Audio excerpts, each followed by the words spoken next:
PL, yung Optic Gaming dito, hindi naman necessarily malaking problem si Sandking kasi mas mataas yung ano nila. Mas maaga sila magiging online. Pero yung that's lane true. kasi, yung lane ng Kinguin, they can reconfigure it na maging offlaner to si Sand Sand King. King. Then they can look for another support, like Elder Titan na NS, matutunaw si PL. Exactly. Batrider, pinipili din ng Optic Gaming yan. Yep. 433. I think it's decent dito sa game natin. Mhm. Great answer sa Death Prophet. Hindi rin siya masyadong concerned din sa mga initiations. You could go for the Underlord na rin. Viper. Sila kumuha ng Viper. Okay. Huh. Maybe they don't want to face it then. Mhm. Ano na, as their opponent. Pero Viper, I wonder why. Well, Siguro it matches good with the... it's good combination with the bounty hunter. Mhm. And at the same time, it provides yung parang armor nung team nila. Kumbaga siya yung shell. Kasi if they decide to go for the Viper or the DK, ang tagal bago nila mapatay. So may chance na makapatay muna yung Optic Gaming dito for Kinguin. Kasi if you look at the draft of Kinguin, medyo commitment din yung ano nila, yung kill nila. Sand King with the Borrow Strike, Death Prophet with Spirit Siphon. Kailangan mo lapitan yung lineup ng Optic Gaming and they can punish and turn the team fight around with the Viper pick. So this will be an offlane Sand King. Main Mhm. naman ang kanilang position 4, I think, for Kinguin. Viper is also great against Rubik in a sense na hindi siya concerned sa nullfield kasi meron siyang corrosive skin. Kung offensive man yung nullfield at kung defensive man yun, syempre meron siyang nether toxin to remove it also. I think it's decent. And also, yung Viper, if you think about Rubik plus Sand King na support duo, isipin mo is napakalakas nila din kumalat ng kills. Yep. But if you look at DK Viper, Paano hindi ka makakuha ng kill. well, mapapatay mo siya. Sabihin natin mapapatay mo siya for like 10 seconds. Ilang ganong katagal yun, 'di ba? Ilang skill yung mabubuhos ng Optic Gaming Exactly. At pwede pa nila kumuha ng positive traits in terms of kills. So. And this can be an offlane Viper, 'di ba? That's true. So, ayan. Lone Druid mismo ang bina ng Optic Gaming. Kinguin naman looking for a last band. Hindi rin nila alam din kung saan na ba nila dito. Is this an offlane DK? Is this a Viper mid? Is this a Viper safe lane? Hindi nila alam. Brood band, is this a potential tanker? To be honest, they could have picked the Broodmother themselves. Okay. Kasi if you look at the line of Optic Gaming, isang hero na lang yung natitira. And none of them counters the Broodmother. Oh, true. Unless biglang mag-bristleback ang Optic Gaming kaso sobrang weird ng DK Viper bristleback. Pero you have Bane and Death Prophet for the bristleback. Oh, that's true. So hindi siya masyado Hindi siya nakakatakot. concerned, no? Tama. And at the same time, if you're really concerned with the bristleback pick, you can kill bristleback level 1 kasi you have Bane, Sand King, Rubik. For sure. Kinguin. Why do they ban the Broodmother? Anong kanilang plano dito? Maybe isang mid na single target na sobrang nag-struggle against Broodmother. Or maybe They can go for the life stealer. ayun nga, actually, maganda life stealer Kinguin. dito sa Kinguin. Siguro, ang concern lang niya is isa lang yung vehicle niya, which is Sand King. Pero Sand King is a core, so for sure, makakakuha to ng mga core items. So, Kailangan nila magpa-punish na sana kung sino man yung may fiend script ng Bane. I think Lycan din for Kinguin is Ganda. available. Now that you say it, ang ganda nga naman talaga ng life stealer dito. Will not be surprised though pag nag-pick din sila na something like an OD na may sobrang taas din na damage. Life stealer na. It's the better choice. Madali mag-draft. Oo. Madaling manghula. Madali manghula ang draft. Mahirap mag-draft pag Yeah. nag-jump ka na mismo. Totoo yan. Kasi pressured kayo. Sobrang pressure na Tapos yan. at the same time, kayo yung maglalaro ito. Oo. Meron yung mga chong. Gusto nyo matuto mag-draft. Monday. Monday na. Nga pala. StarLadder. Magkakaroon tayo ng proper announcement niya. Yup. Last pick for Optic Gaming. Ano ang sagwat sa life stealer? Pwede sila mag-PL or CK? Batrider? Batrider pa rin, feel ko. The problem with Batrider kaso, is life stealer. hindi masisecure yung ano nila, yung mid to late game. Tide maybe? Tide, yeah, you can go for the Tide or Underlord. Oh! Okay. So, offlane DK. Yeah, offlane DK. That's true. I like the idea behind the Troll Warlord kasi if you're Kinguin, how are you killing Viper and DK? Kumaga, ifo-focus fire mo sila eh. You're gonna focus on Viper. So, Pycat can just, you know, Yeah. ngat-ngatin niya na isa. Kung siya man yung ma-focus, you still have the Viper. Kumaga, protektahan sila ng 3 cores. This is also a very high armor hero laban sa isang Lifestealer Death Prophet. Also, I think yung Rage, it can dispel yung blind, right? No. Whirling access ng Troll Warlord. I'm not sure about it. It should be, pero syempre, pwede mo namang i-timing perfectly well. Yep. And kung in terms of 1v1 fights, I will put my bet on a Troll Warlord. Troll Warlord. For sure. Lalo pag anak ka ng Diyos, diba? Exactly. So, ayan. Yeah, it's a great answer. Feeling ko lang dito yung DK siguro hindi ganun. Gaganda ang kanyang lane. Pero kailangan lang naman is level 6. And off-lane DK, by the way, feeling ko kasi minimal items na kailangan niya, more on levels. And has got a breathe fire para kumuha ng creeps. Kumuha ng rage creep, for example. So, he isn't far too concerned about it. So, I think, Optic Gaming, interesting kanila dito. Yep. Na feeling ko rin kaya nila din matalo dito ang Kinguin. So, ang nakakatakot kasi sa draft ng Optic Gaming is yung invading potential nila. Kung kapag in-invade nila yung lane ni Lifestealer, kailangan niyang iwan yun. Sobrang hirap. Lalo pag nag-5-man push sila ng sobrang aga. How are you fighting with the Lifestealer na armlet lang yung item? Ang hirap din patayin sobra dito. Feel ko. Magkaroon tayo ng semi-lag sa in-game. Parang feeling ko kailan yata natin refresh to. Refresh natin yung Twitch natin. Ay, joke. Wait lang mga chong. Set up natin yung Twitch chat. Optic Gaming versus Kinguin. Game number 2 of a best of 3 series. Tingnan natin kung ang Optic ay close out na to. Na 2-0 or babawi pa ba ang Kinguin? We're about to find out. Let's go to our game. Quick team na daw. CCNC as our Viper na pupunta yata sa mid. Zai on that Lion. Pycat with a Troll Warlord. Dragon Knight controlled by 33 and Peter Pandam with a Bounty Hunter. At feeling ko, sasagutin ko muna ang tawag ng kalikasan parang midnight. Sige, habang sa side naman ng Dar, we have Elisash on the Bane, Kakor as the Rubik, Nisha on the Death Prophet, Exotic Deer sa kanyang Lifestealer and Patos playing the Sand King. So like we said, this is an off-lane Sand King, carry Lifestealer, and syempre, core or mid na si Death Prophet. Pero ang magandang switch up dito na nangyari is DK is going to the offlane instead of the Viper. So CCNC will be playing the mid Viper. Yun. Sabi ni Rocker PH, Kinguin got this. Feeling ko tumaya sa Kinguin yan. Pero hindi man natin alam kung ano mangyari sa game natin. Pero I do favor the draft of Optic Gaming. Just slight favor lang naman kasi nagbe-base kasi ako sa objectives and at the same time yung level of execution ng isang draft. And looking at the draft of Optic Gaming, how are you dealing with the early aggression if they decide for the 5-man push, 5-man group up against Kinguin?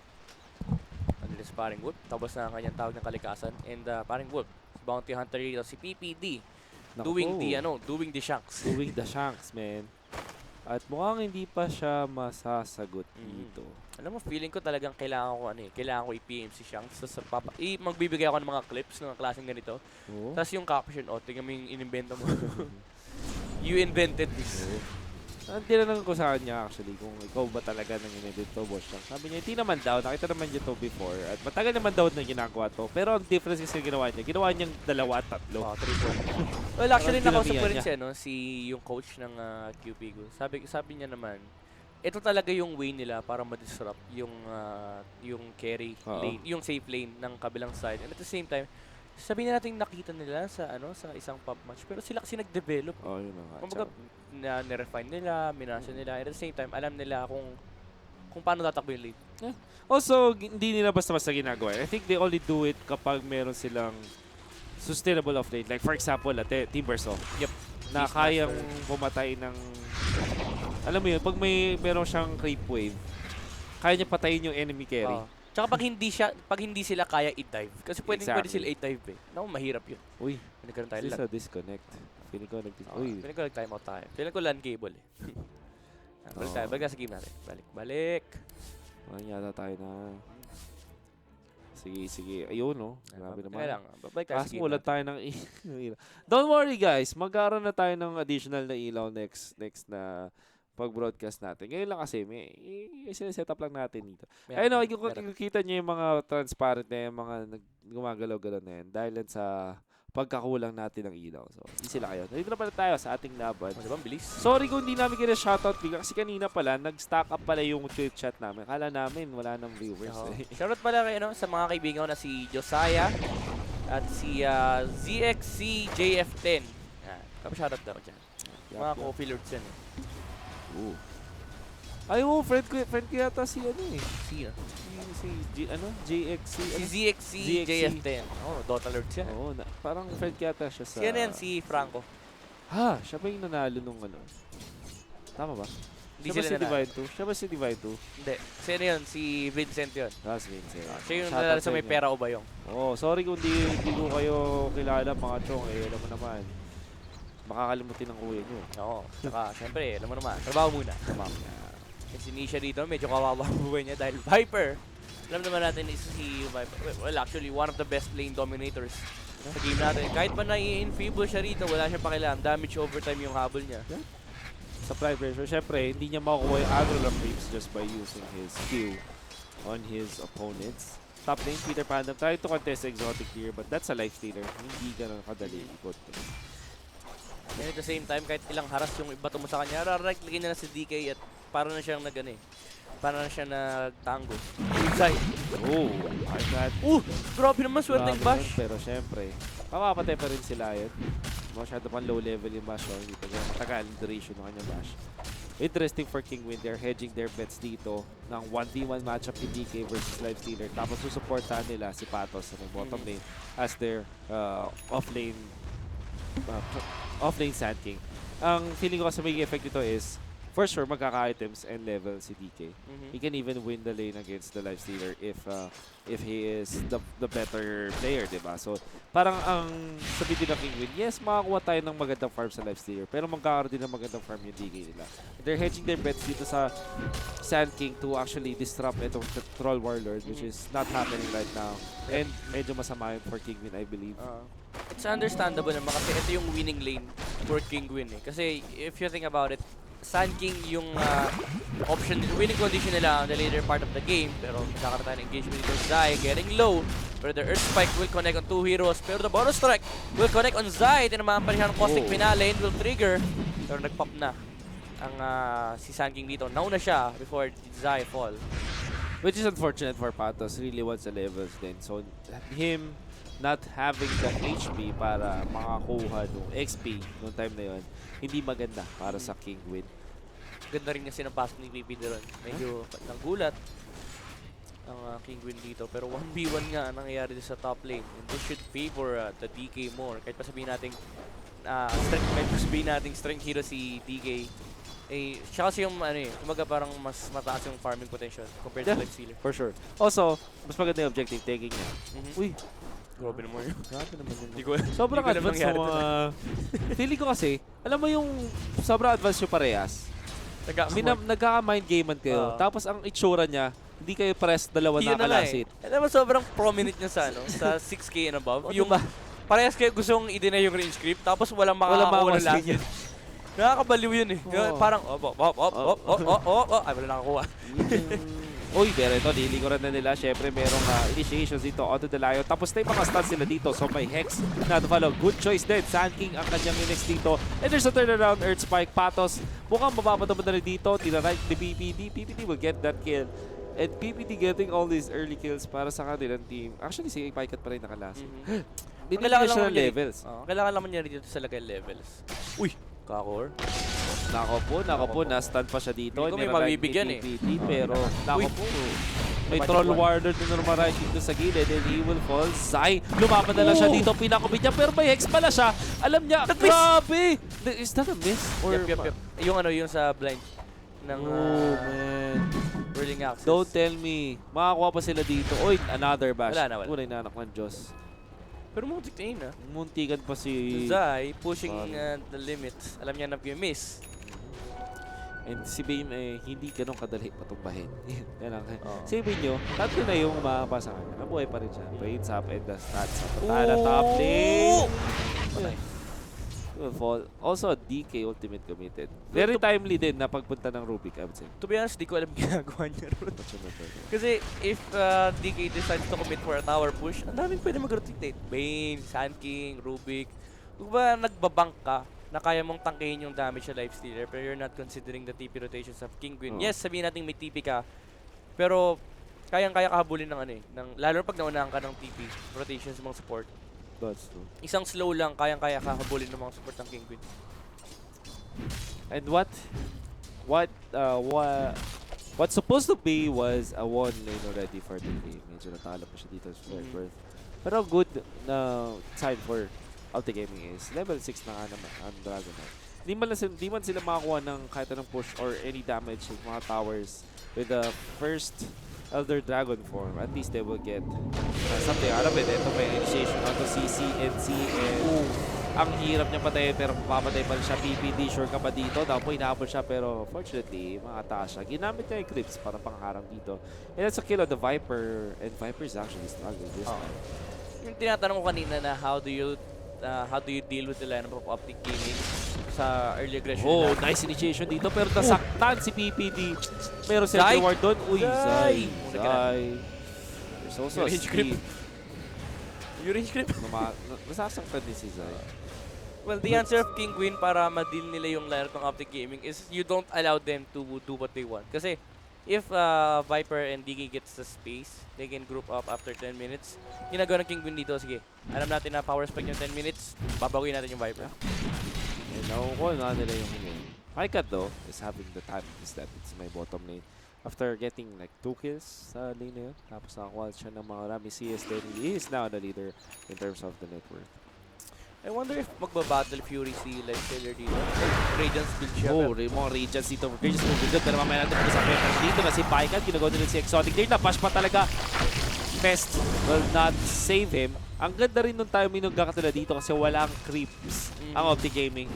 At the same time, this is an objective for Optic. Sobrang swabe ng transition dito. Every time na may window of opportunity ang Optic Gaming, yung carry talaga nila pupunta sa safe lane. Ito yung sinasabi natin kanina eh, invading prowess ng Optic Gaming. Oh, tatira na TP dito. Grabe naman. Nandito na lahat ng official ng barkada. Stun connection dito. Epicenter na rin kinasa 33. Lakarin lang niya dito. Pero medyo makunat nga naman siya dito. Makapag-green fire pa siya at meta-turnaround pa nila. That's the bait going down. Barrow strike onto that DK. They will get the kill. So 1-for-1 naging trade-off off lane for a support pero masaya pa rin dito I feel ang Optic Gaming especially after all of those rotations mula sa supports. Kinguin. I think also this is a good Radiance game sa prominence ng mga right clickers dito mula sa Optic Gaming. This is the game that I will agree with the Radiance build kasi it's very rare na nowadays na makakita ka ng right click build na Lifestealer with Armlet, SNY. Talagang nag-go-up sila sa Radiance kasi yung idea ng Radiance is it's a farming item and at the same time you reduce the potential of the right clicker sa kabila.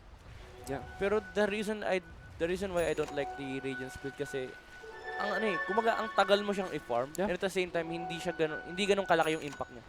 It defeats the purpose of having a Lifestealer. Kasi gusto mo Lifestealer, gusto mong bumakbak. Yep.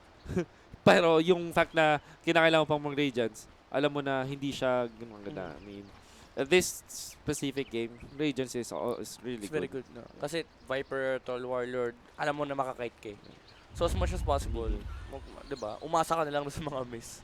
Kaso paano, ang problema dito pag anak nandiyan yung Optic Gaming. Yung tipong 5 tira wala nag-miss. Initiation of the CCNC, Viper Strike, ginamit na rin na dito. Napakagandang silence mula kay Nisha pero nira-right click lang pala siya dito. Tatakoy na Finger of Death mula kay Zai. Stun dito dun sa Bane. Hindi na ito may Earth Spike dito. Medyo hopeful, medyo ambitious mula kay Zai. Pero they will still get the kill onto Elisa. Is 2 kills to their name. And syempre, a good transition into taking the tower. With the siege creep, yeah. Ay, nako, Optic Gaming talaga. Sabi nga, parang sabi pagdating sa objective gaming. Troll Warlord pushing in to the top lane. Force. Kung ikaw Kinguin, di ba, hati ka. Saan ako mag-TP? Top ba o mid? Ano ba yung defend ko? And Zai, planting the deep ward. Prepare nila yung next push nila for the tier 2 tower. Pero they will not be able to take down any towers at this stage of the game.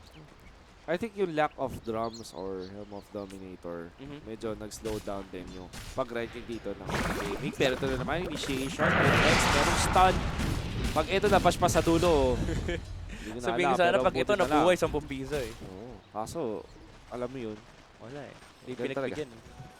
Yun talaga ang Dota mga hindi, kaibigan. pag binagbigyan pa yun, hindi ko na alam. Pag, ako, malulungkot na ako para sa kabilang team. Pero tingnan natin, Scan? Ano scan yun? That was on the dire. side of Kinguin.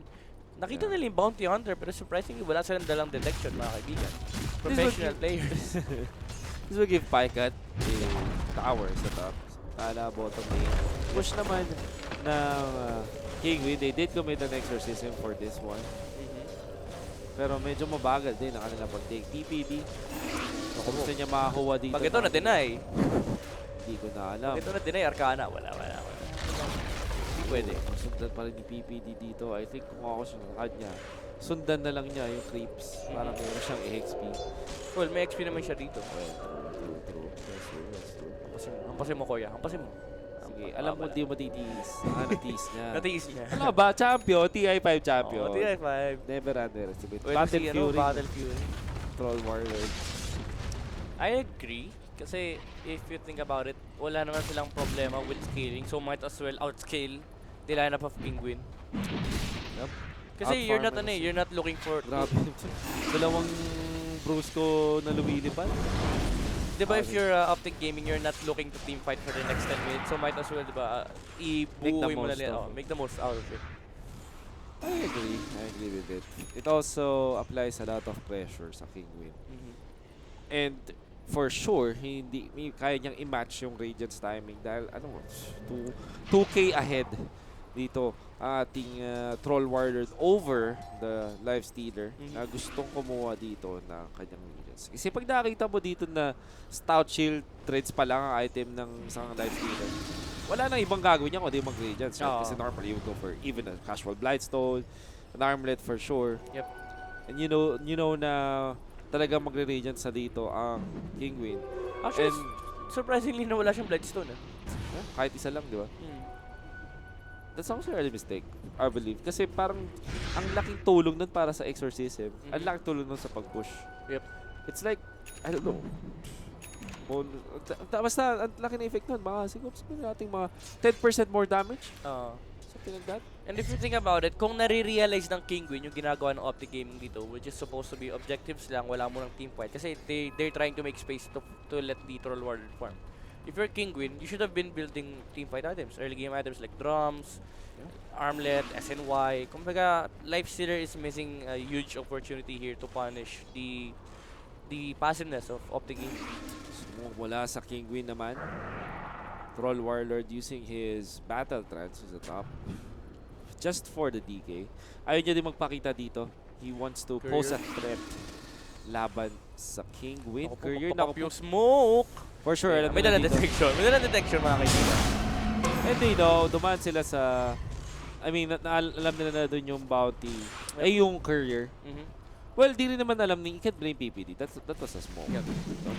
Pero imagine if Life Stealer has a team fight items here at nakasampa siya sa Sun King. This would have been tier 2 tower sa baba. And what would Optic Gaming do, diba? Hindi naman nila pwede defend yun. That's an exorcism plus the epicenter. And another counter dito. Epicenter, ginamit na nila. May career na naglalakad rin dito. Pero inapa, it's Viper. Mataas sa kanyang magic resistance. Eventually, they will take him down with the help of the exorcism. Tracks na rin nandito na. Available for Optic Gaming. Walang additional kills sa mga Kinguin after that. And again, imagine natin kung nandito yung Life Stealer with a team fight item. Ang laki ng opportunity na nasayang. Kumbaga, Optic Gaming should be punished really hard for this kind of mistake.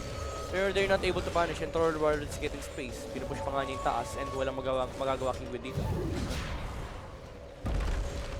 I think, yeah, Kinguin will not even be able to think. And nice item din mula doon sa DK. Tindahan of the Dominator. Push the tempo na para sa Optic Gaming. Well, sobrang yaman na rin dito ng inyong Troll Warlord, yung mga little aura items na mura like Dominator, eventually Akiras, sobrang na-amplify din yung damage output ng isang Troll Warlord. At yung 10k net worth, parang nagiging 20k net worth siya just because of those auras. I do feel like Kinguin is playing this like sobrang natatakot sila sa lane ng Optic Gaming when they shouldn't be kasi Optic Gaming, they are going for the late game. Ganda ka na life stealer pick, to be honest. Ako battle type. Oo, napakabilis na reaction. Track na lang, track. Almost. So, very easy. But I think he should have went for X, to be honest. Yun na nga, yun nga iisipin ko eh. Kasi if kung may fighting items yung life stealer dito, tapos ganun yung mistake ng Lion. Naku, rage open mo sa abutin ng Lion. Patay yung Lion for sure. Cheer. Unfortunately, that will not be the case. Meron na namang Siege Cube dito na available para sa Optic Gaming para mag-push may bottom lane. Pero mukhang sasagutin ng Kinguin dito. It feels like Optic Gaming are actually concerned about this. All the while, binibigyan nila ng space para makabawi in terms of farm yung Viper. That's what they're doing right now. Then again, if Lifestealer had the proper items, they could have went for the Blink Dagger play kay Sand King. Kahit pa sabihin nating Lion or kung sino man yung mahuli nila, that's still a kill and it means an objective for Kinguin. And ang nape-pressure dapat dito is Optic Gaming kasi instead of going for the early game, Optic Gaming decided to go for the late game. Kumaga they're giving Kinguin here a chance to fight at the early game. Hindi nga ganun kaganda yung defense sa Optic Gaming, to be honest. Like, they only have the little toxic para mag-wave build. Brain Fire siguro, yes, pero hindi nga nakaka-clear ng yep. And of course, Lion and Bounty Hunter, very easy pickings para dun sa Lifestealer, if ever. Like, dun siya sa aggressive build. And then you have that constant damage output ng Death Prophet mula sa likod. Then again, let's not dwell on what might happen para sa Kinguin dito. Let's look at the dynamic of the game. For sure, meron pa rin saving grace dito para sa Regents. Eventually, kapag nakakuha ng one team fights dito ang Kinguins, I think that they can also get sustainable items and scale against Optic Gaming. But it will happen, I think, 20 minutes pa. Doon na yung deciding factor. Kung sino ang mas magandang rotations dito. Wala pa Regents, I believe, in Lifestealer. Uy, wow. Medyo ballsy yun Oo nga. Naglapag siya ng ward tapos nag-track siya. So if Kinguin knew what happened, baka mag-resist center ward dito. Pero ayun, nasa maling liga mga kaibigan. Biktima ng karahasan, mame. Pag nakatakas yun, hindi ko na lang alam. TP. Okay. Pero he had the chance, diba, to TP? Uy! Dito sana nun. Ganda. Well, pro players sila, mas alam nila kung kailan sila mamamatay at kailan hindi. So, medyo magtiwala na lang tayo. Tiwala tayo sa katotohanan. Pero at the very least, buo na ang Radiance si Lifestealer and is going for the item, Solar Crest. Gusto talaga nila dito is hindi bigyan ng chance yung Troll Warlord para maka-atake. Pero Troll Warlord kasi went for the kumbaga lane pressure build. Lane pressure build, exactly. It's not fighting eh. Kumbaga sayang yung nasasayangan lang ako sa chance na Kinguin had on the early game. With the prominence din, because of the fact na tinanggal yung True Strike sa MKT, at ang True Strike nangyayari na nakukuha na lang from Bloodthirst, doon na umuso yung mga evasion build. Kasi parang you don't have 100%. Parang meron ka na lang accuracy na 75%. Something like that. 75 ba? 70? 75. Okay, 75. Sand King I'm dito. not sure, sorry. Sand King, may mga yung Bounty Hunter eh. Oh. Walang takas yan. Kahit pa mag-Sandstorm ka, nandito si Troll Warlord and he gave back and hit ang Elder Dragon form.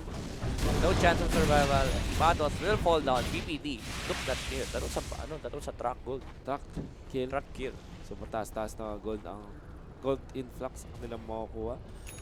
Unfortunately, wala na tier 2 sa may top 8. So wala silang mga objectives are this unless they will go for the Rosh which is their answer right now. Without the Sand King, this is the go signal para sa Optic Gaming dahil walang legit way of contention. Wait, wow.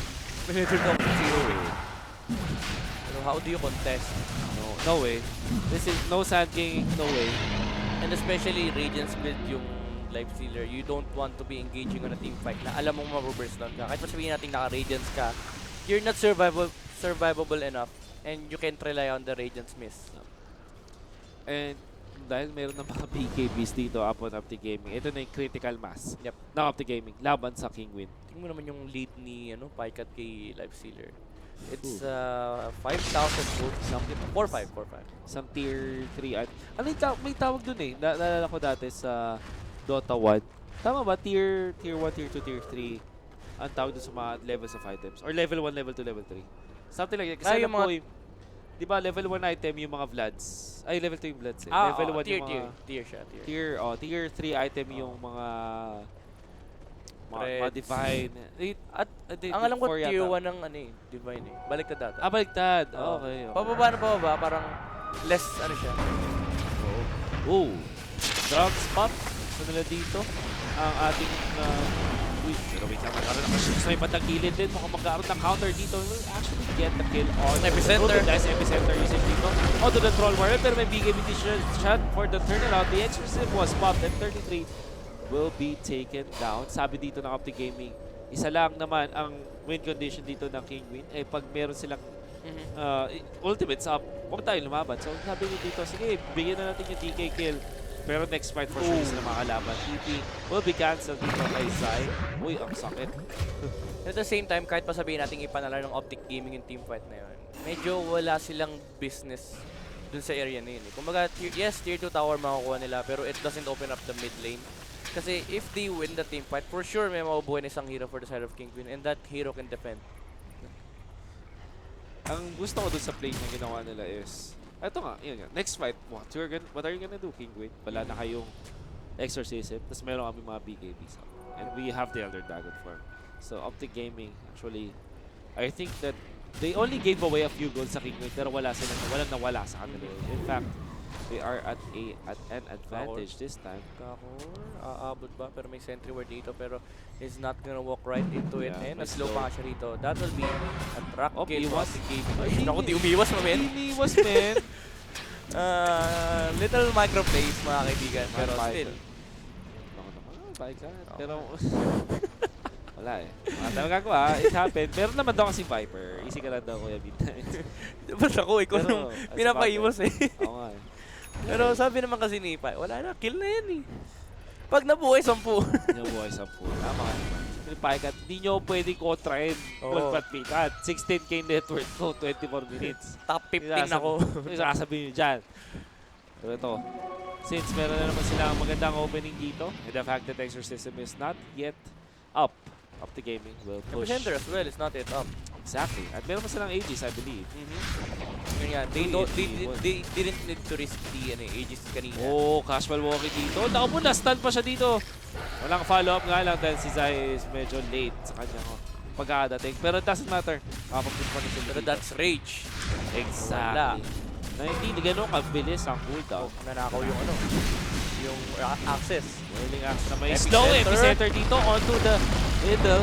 Mukhang Viper ang kanilang unang target. Viper will fall. Exorcism has been popped. Samantala Optic have to back down. Nice feed script. Pero hindi na kumunas na that a nice feed script pala dito. Pycat will just back down.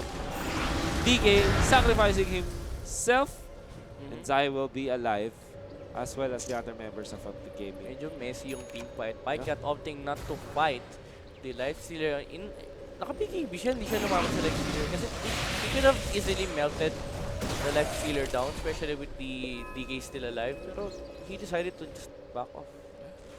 Interesting. Kasi paubos na rin yung kanilang ages dito. And that will be pretty awkward para sa Optic Gaming. This time, they committed the Elder Dragon Form. Uy! Almost a big in, pero may counters. Start dito. There is a silence as well. Lion is down. Double niya dito ngayon. Si Troll Warlord. Meron siyang Aegis. Pero kung hindi pa niya kailangan dito, well, eventually he will. He wants to pop the Aegis kasi baka mag-pop. Exactly. Sa gitna ng Spirit Siphon. So, habol pa sila dito.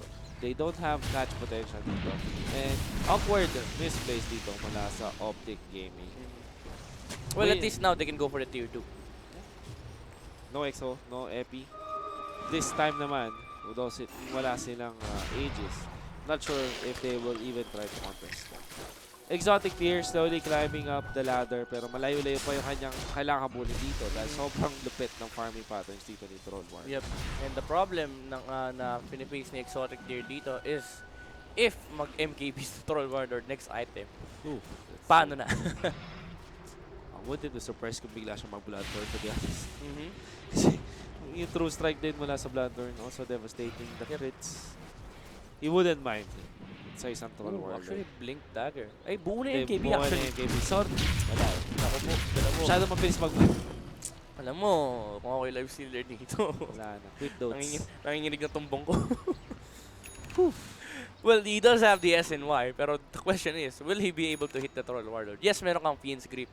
Pero the DK is there to control the Bane. Uy, napakaganda namang ano nun. So, sobrang sakto lang Oo, sa Elliot. malupit. Ay, malupit na ako po, pero sinabunutan, tas nag-back na ako po. Here comes Ang the dami, ang dami. Meron na ba dito? The Cavalry is here. Meron silang bonus na movement speed mula dun sa track at nakahabol pa nila dito. The stun, pero mukhang counter din dito. The slow din nila. Epicenter just for the Bounty Hunter. Ang gandang disengage ng Optic Gaming, sabi nila. Exactly. O sige, magko-commit na Optic Gaming, yung Kinguin dito, hindi natin kailangan labanan. That's just a Bounty Hunter. Pero Nako po, nahuli pa dito. Si Viper, the low-hanging fruit. Well, can't blame him. Hindi ganun kabilis ang movement speed ng isang Viper. At the same time, semi wala namang farm yan. Pycat will actually just force out dito. Actually, yung 33 DK pala, nagpo-pwersa dun sa may top. Pero 41 seconds without the Viper. Like we mentioned kanina, walang wave clear dito. Ang Optic Gaming aside from the Breed Fire. So this might be Kinguin finding an opportunity to actually push. Sabi nga dito ni Pycat, mukhang kailangan natin ibigay ng konti dito. Oo, Pogi. Practice Pogi na lang tayo dito. Meron silang CG, meron silang Exorcism. No way for us to contest.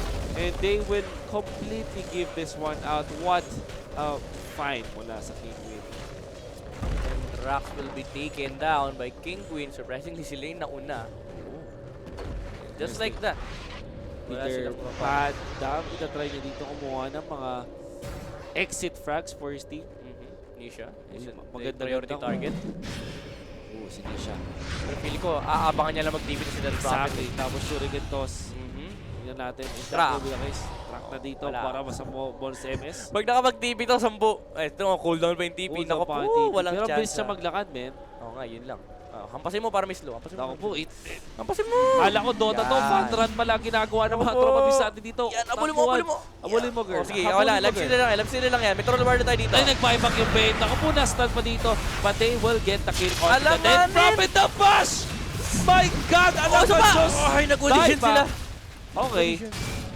That just happened. Sabi ni Pycat, sige, live sila lang yan. Di niya naka-MKB ako. Di niya alam.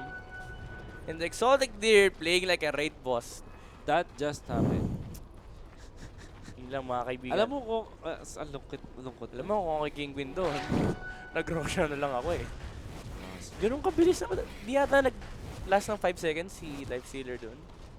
Grabe, yung bash. Grabe. Anak ng Diyos. Feeling ko nagdasal na doon si Pike. Oo nga eh. Lord God, please. Isang bash lang. Lord Almighty. At may spirit vessel na ngayon si Bounty Hunter. So all the more, mahirapan yung profit dito. Yep. Good thing. Oh! Uy, naku po, nahuli pa dito. Ang ganda namang scout no, Alpha Wolf. At bakit ang bilis umattack? Ay, may Meron rampage pa. Ay, battle trans pa. Yeah, may battle trans. And at the same time, after mga 20 seconds, magre-respond na to si Rosha. Tama ba yung bilang ko? 20 seconds? 1 minute, 1 minute. May double damage pa dito. Oo, i-defend yan. Kung darating wala epicenter. Wala rin. No, Pino Exo. Actually may epi. Well, may epi, may exo na. Okay. How are you contesting against this one? Kaya kinasa na dito, pero initiations, nice stun from Optic Gaming, pero exorcism na ginamit dito. This might be mapa out para sa Optic Gaming. I think that is the good solution. Uy, grabe naman, nag-earth spike sa lupa. Napakagandang disiplina mga kaibigan from Optic Gaming. Oh man. Disengage. Ang gandang punish. Sobrang gandang punish mula sa Optic Gaming dahil epicenter at OMG. exorcism. Parang Wolf, napakagandang disengage. Tingnan mo yung makukuha nila. It's a Roshan. And at the same time, it's a Satanic for a Troll Warrior. So next team fight nila, sobrang disadvantage ang Kinguin. Napakagandang Dota mula sa Optic Gaming. Beautiful. Beautiful. And they did lose a set of barracks dito, pero I feel like sa kanila, mas pressured by Kinguin dito. Negligible yun for Optic Gaming eh. Kasi kumbaga kung yung Optic Gaming wala nang rocks doon, din natin kailangan independent. Yeah. Parang iwas pa sa sakit ang ulo nila. To be honest kasi bawas pala. may ganun kasing concept. Yun yung tinatawag nating dead lane. Hindi siya necessarily dead lane lang for Kinguin. It's a dead lane as well for Optic Gaming. Kasi you're only defending it if the wave is pushing in towards the tier 4s. Oo. Kumbaga, you're not defending it. You're never gonna go down that lane unless you're pushing or you're defending under the tier 4 tower. That is true. So Roshan is gonna be easy pickings dito para sa Optic game for sure. So a trade-off is Roshan. Scan pa, medyo obvious. Wala. Ayun, tingnan mo, yung wave sa baba, hindi nila papakilaman yan unless nasa loob na ng base nila yan. It can be defended din. Mhm. Super creeps, not too threatening din para sa Optic game. Yeah, magde-def muna sila. Tamang def muna. Hindi naman. Ayun, nasa tonic niya. Maghihintay na lang ng buyback to si Pycat. 430 MS without boots. Oh, MG. Pero Kinguin, they will have the Epicenter plus EXO on the next team fight. Yeah. And at the same time, bumababa na yung BKB duration ng Optic Gaming, so they do have the options to look for the next team fight. Pero it is still an Aegis on the side of Optic Gaming. Viper will get the cheese for himself. DK, I think meron na rin siyang BKB para sa kanya sarili. Optic Gaming actually looking for ways to close this game out. They have the lead in terms of gold kahit pa lugi sila in terms of barracks. Well, because of the objectives at because of the Pycat, Troll Warlord. Mainly. And Optic Gaming will go for the tier 2 push, tier 2 tower push na sa baba para naman wala nang problema na sa baba. Kasi it opens up din yung lane of rocks ng Kinguin. Pero Kinguin, they will push out. They will pressure the top lane. Pero feeling ko this is no pressure for Optic Gaming. Semi walang pakialam. Kasi di ba, hindi mo na paunahan tayo. Sige. Baka naman maunahan yung Baka Troll mauna. Warlord. So ito na. Ito na ang high ground push. Parang midnight. Tingnan natin. Pycat still nasa range. In terms na dito. Kahit pa may Battle Fury siya, well, ano naman, ito rin naman yung kinakapas dito. How are you killing this Troll Warlord, mga kaibigan? Binuhat. Buhat, merong Infimon, merong Split Simon, merong Epicenter. Wala masyadong tatama dito. Only a little bit of damage kay Zai na naliking dito. 2 hits lang ni Lifestealer. Pycat with the BKB. Lalaban na dito with a bash. Naku po, may feedstreak ba? Pero feedstreak dito, pero wala siyang pakialam. Wait, how did he heal himself? Spirit Simon. No, I mean yung Troll Warlord. Kinisawan mo siya. Sa tonic.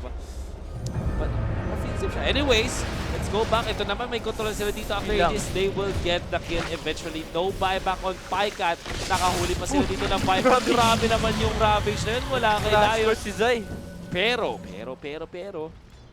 isang malaking problema to para sa Optic Gaming. Yep. If Kinguin will try to poke and force the buyback, malalaman nila na walang buyback.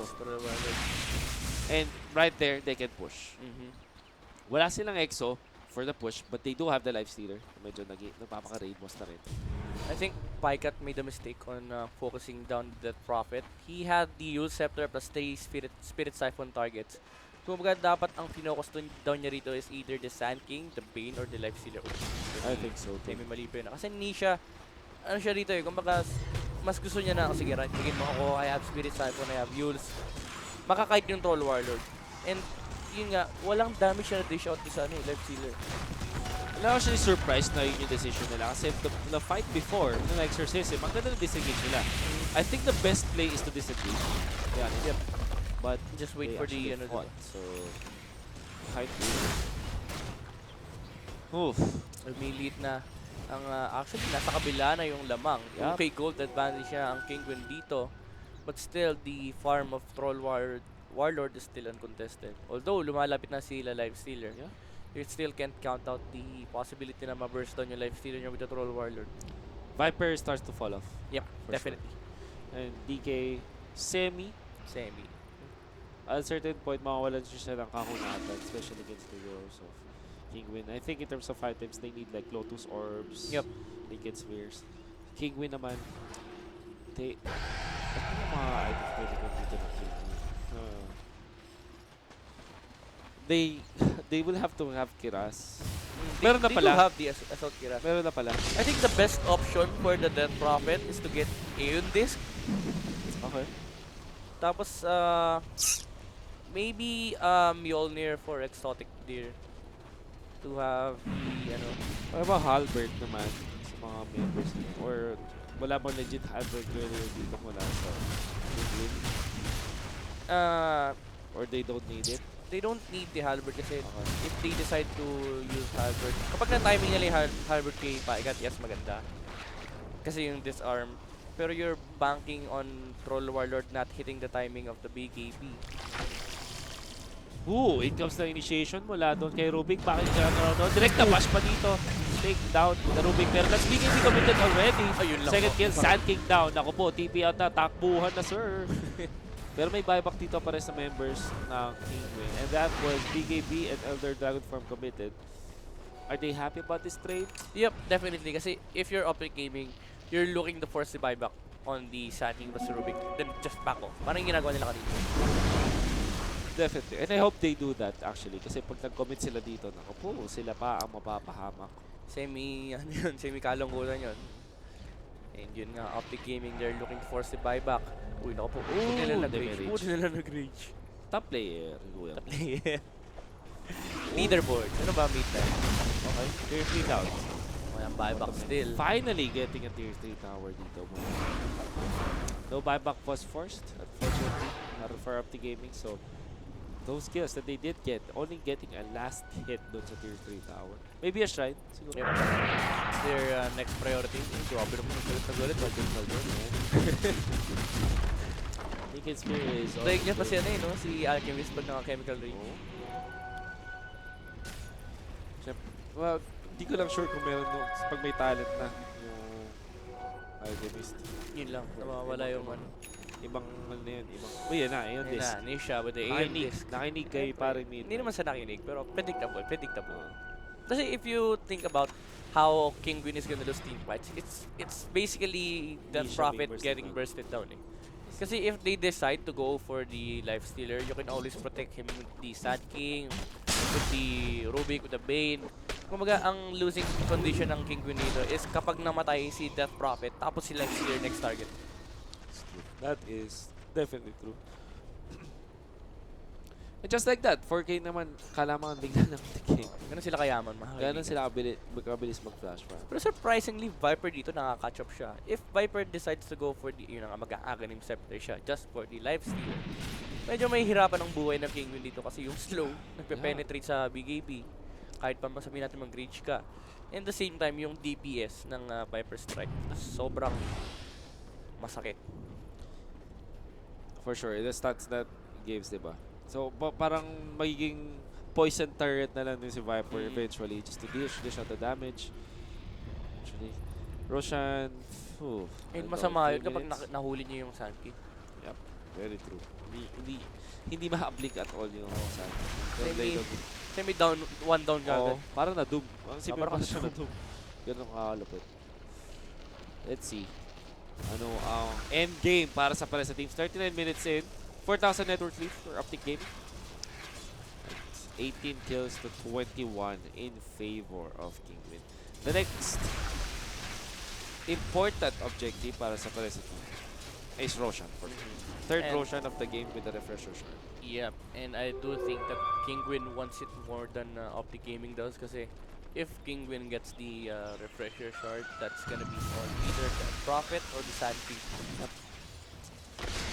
And I think that DP will be the best candidate dito. Smoke ng Optic Gaming mapupunta sa pag-take ng Shrine. Dedepensa nila yung bottom lane dito. Sobrang daya pala nun pag may refresher shard mo si DP. 6 yung Spirit Siphon. Yeah, exactly. Pag namatay, ewan ko na lang. Exactly. Dahil nare-refresh na po yung mga charges ngayon. So Yep. yung mga Shrapnel, yung... Ang pinamaganda is Earth Spirit Stones. Yep. Buti na lang na nerf to the ground kasi Earth Spirit. Yung magnetize niya, hindi na ganun. Alam mo, naka-rampage ako dati ganun eh. Magnetize silang. Lapag-lapag ka ng bato, tamang stun tsaka silence silang. Alam mo yun, nasa likod ka, tapos nakaka-rampage ka. Exactly. Uy, ayan. 350 health. Nag-8 miss na. Kumukulat na rin dito yung Viper. Naku po, nullifier. This is also a good endgame item. Ano, pag si PPT nag-plus 50 attack sim, nagugulat ako. Oh. Okay. Naku po, feeling ko may mahuhuli dito eh. No. He does have the Aeon Disc. Naku po, nag-item check na si PPT. Oh, may Aeon Disc, may Aeon Disc. May Kasi hindi niya uy, kita siya rito actually. Hey, no. Ano yun? Ano yun? Wait lang. Feeling ko that was a misclick kasi wala silang sentry ward dyan. Wala silang vision. Naku po, alam ng Optic Gaming to. What happened? That's very costly on the side of Nisha. We do have to check kung na-misclick niya yun. Pero I do believe that that was a misclick. 3-2-2 nation, man. Pwede pa, paano ba i-refresh? Ito, sabaw na sila eh. Naku po, mas sabaw pa kay Kuya Boy mo ang mga miyembro natin. Feeling ko, ano na to? Opening to for Optic Gaming. Sabi na, walang wala EXO yan. Sorry guys kung hindi namin kayo nire-reply kasi yung aming chat medyo stunard. Uy, may nahuli dito. Si Bane.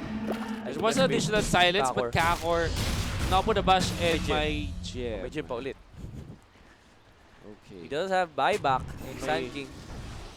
Ang laki din factor nung bounty golden. Okay. Alam mo, parang si Shanks din sa Sand King. Hindi mo ginagawa. At meron Roshan. Wala. Beautiful. Ang sakit. Grabe naman. Roshan ba to? Ano to? Ancient. Pero Optic Gaming, they do have to defend. Ito yung sinasabi natin kanina. Tier 4 ay under pressure. Ilang range creep yan mga kaibigan. Sakit, parang hero. Ang sakit, ang sakit, ang sakit, ang grabe, sakit! patay yung tier 4. Oy, napag-lift pa sila dito. Ay wow, ganda man ang pick na yun. Pwede. So, where do you give the ref shard? I think sa DK. DK para double Elder Dragon form. They can consider giving it to to Lion. Pero it will be on DK. Kaso wala siyang mana doon, man. Compete din natin. Dahil wala tayo. Meron! Laki naman niya, ma'am. Sige. Double finger, that's very valuable kung mahuli nila yung life stealer na walang reach. Boss Will, pabati po ako ang Poging Bombero. Birthday ko po, sabi ni Mag Totokwa. Happy birthday sa'yo, Si Mag Totokwa na nagsa-sideline ng pagtotokwa. Tinanong ko kanina kay Manjin yan eh. Ba't Mag Totokwa pangalan niya? Bombero siya. Sideline niya daw magbenta ng tokwa. Alam tayo dyan. Magandang yung sideline niya. Ako nga, di magbenta ako ng tokwa. Actually, parang gusto ko kumain ng tokwa. Hanap tayo ng tokwa. Hanap tayo ng tokwa. Tokwa Nation, mga kaibigan. Ay, nako. Dubu. Ito ang nangyayari kapag both teams. Parehas sila na ang objective sila will be, yung next objective sila ay high ground. Talagang nagkahanapan lang sila ng mistake. Opening. Punish. Tamang punish. Wala sa pares. 9,000 net worth lead for Optic Gaming. At actually, hindi nagbabago yung... Ay, hindi. Nagbabago din pala. Yung Viper nakakaangat sa lipunan. MKB ang kanya next item. He does have the Aghanim Scepter already. Nasa kanya yung Aegis, actually. Sabihin na natin na nag-fall off yung Viper. Pero at the same time, yung Kinguin dito, nagpo-fall off na rin eh. So si Viper actually is getting ahead. Yeah. Kasi wala siyang talent na. Can you, pa-hover naman direct. Yeah. 120 damage. Oh, man. grabe 25. It's a lot. And at the same time, yung pag-fall off ng Kinguin dito will actually make Viper. Pataas na naman yung power spike. Bigla siyang angat na gano'n. May plateau, tapos may pag-angat ang isang Viper. Which is supposedly, dapat hindi. Yep. And this normally, doesn't happen. Pero the way this game was planned out by PP. Yep. Ang dami niyang endgame conditions. Sa sobrang weird ng Dota, mga kaibigan, may mga ganong kaganapan na hindi, yung conceptually, hindi dapat nangyayari. Pero nangyayari siya. Exactly. Alam mo, kami ni Paring Wolf nilalamig na rito. Tinatawag na nga uli ako ng kaligasan. Ako din, tinatawag na ako ng kaligasan eh. Ikaw kaya muna, tas ako. Feeling ko, tapusin naman natin to. Okay. Bago tayo tawagin ng kaligasan. Alam nyo kasi mga chong, tao lang din kami. Dynamic din ng kaligasan. Dynamic duo doon nagkakasin. Hindi kami si Boss doon at Squiddy. Pero pwede na ring dynamic duo kasi. Analyst plus analyst. Eyes for you. May hype. With a little bit of hype. Eyes for you. Kumaga multi-continental. Ito na. Uy! Grabe naman blink out dito pero pag-track pa rin. Naabot pa. X-Smoker! Grabe naman Samurai. Rune Kenshin, mga kaibigan. Finger of Death, live mana drain. Grabe. Binigay na talaga nila kay Zay. Ano ko? Grabe niya yung taas ang damage siya. Kaya nga, ginawa niya tayo damage talent eh. Grabe kasi may time pa siya para mag-mana drain. Pero yun na nga, pero ito, yun nga lang na-punish dito. Buyback as well. Mas guard the BKB pero feed script dito. Nakaw nila pero na-counter nila. si Epicenter actually committed dito. Pycan doesn't have the ages. So wala na siya BKB dito. He Naku might po, be naku, taken may down. satanic. May satanic siya dito. Pero walang track dun sa Rubik. And Rubik will be able to use the Glimmer Gate to get out. Patay dito ang dalawang miyembro. Big Death 3. And Viper will eventually fall. At wala na namang nakuwang objectives ang Optic Gaming. Feeling ko kailangan mo ng magsimula. Alam mo, parang sobrang laking mistake.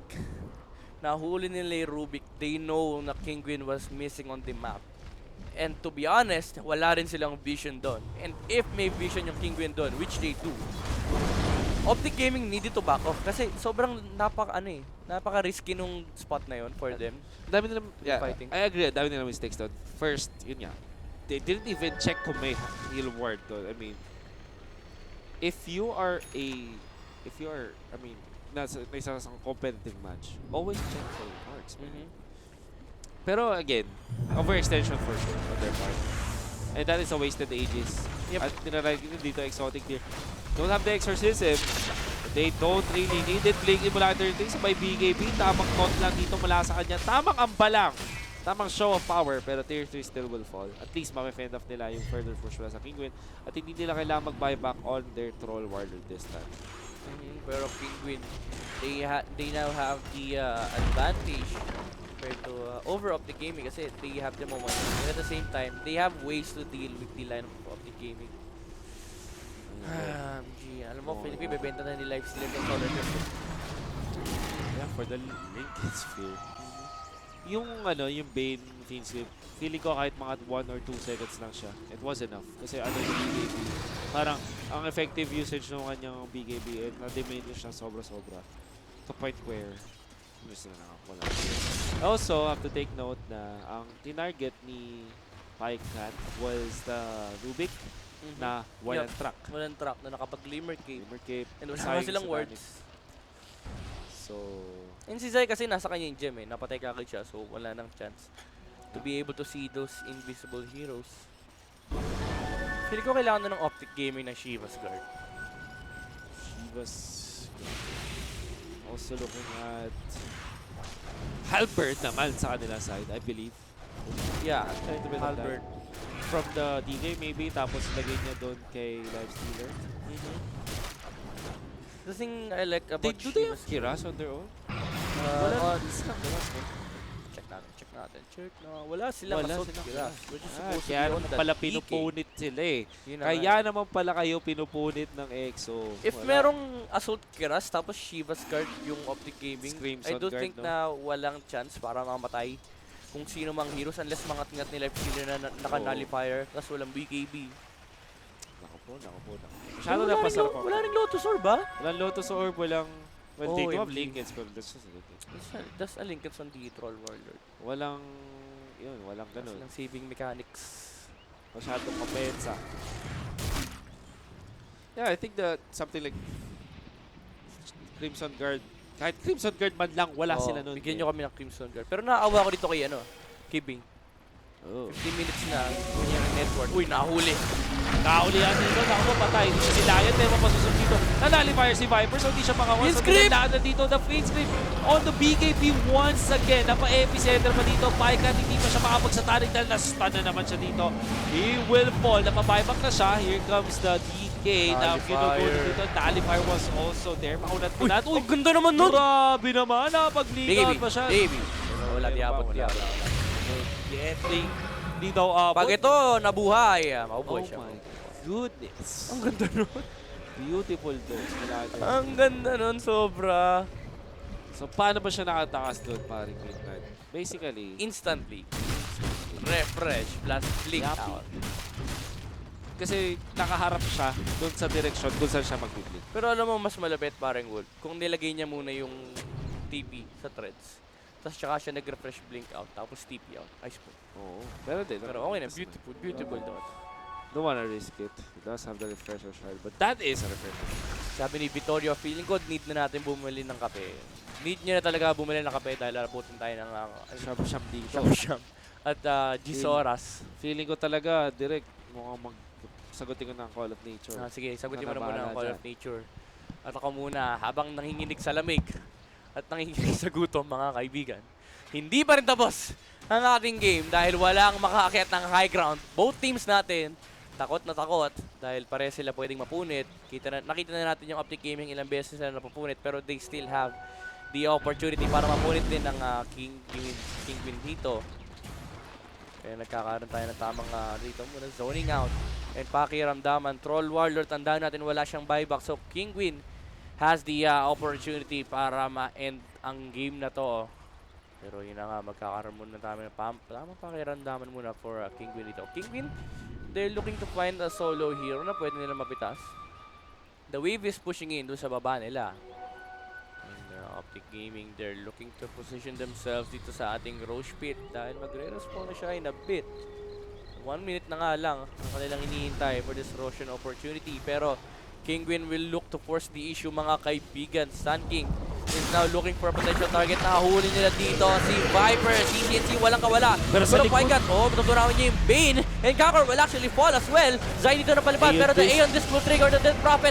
Kakor, ay exotic deer with the Unstoppable. Ayun na mahuhuli nila dito si Patos. Pero meron lang score. Nice shot for Paikat with a double kill. Na Aeon sa exotic deer mag-isa. And napupunit nga ang lineup ng Kinguin dito. Pero nasa-zone at si Exotic Deer. Wala siyang buyback dito. Exotic Deer, naamo naman si 33. Low on health na rin. Or staff. Lumit siya dito and he will actually fall. Instant buyback mula sa kanya. Ancient actually. Being threatened din dito. And that was a fight na mukhang talo na yung Kinguin. Pero panalo pa rin sila. I think after the Satanic, the Troll Warrior really faltered heavily din talaga. Yep. They overstayed kasi nung napitas na ni Troll Warlord yung dalawang heroes ng Kinguin, they should have backed off. Especially kinumit na ng lahat. Kinumit na ng Kinguin lahat ng resources nila eh. They should have backed off then resetted the team fight. Pero it is what it is. Walang buyback ang Troll Warlord and the nullifier used on the DK. Walang chance para makapag-BKB. Wala na siyang Blade Mail in the same time. Force staff dito. Blade Mail finally able to get it at makapag-heal up siya dito. Pero here comes Patos. Nice Yules. Pero yung kanilang ancient dito, ito na yung magiging liability. And Peter Pan, ang ginagawa na niya is magsayaw. And sabi nga dito ni 33, strength is victory. Wala nang chance mga kaibigan. They cannot contest the push of Kinguin anymore and good game is called by PPD. Kinguin finally ending this game 2. This best of 3 series. 1-1 na ang ating score mga kaibigan and we will go to a game 3. A lot of mistakes mula sa Optic Gaming field. Yep, definitely. Also, item-wise, general, nako po. Kumaga, gaano ka perfect yung objective taking nila ng game 1, ganun sila pumalpak ng game 2. Kasi they could have easily closed out the game. Pero Kinguin had the superior objectives compared to Optic Gaming. Actually, surprised. There were a lot of glimpses of for Optic Gaming na maganda yung kanilang pag-punish. Like, yung nag-force sila exorcism, they backed out. Pero parang, isa lang yun sa mga tama nilang gawa and then a lot of mistakes on the other side. So, definitely. We will go to game 3 mga chong at unfortunately, mukhang mapapakapit talaga kayo. Pero maraming salamat sa mga nakikinig pa. We will be back for game number 3 kung sino ang pupunta sa winners finals. Optic Gaming versus Kinguin. We were your casters. My name is Wolf. I'm with Midnight. We'll see you after the short break. Bakit nangyari dito? Bakit siya nahuli?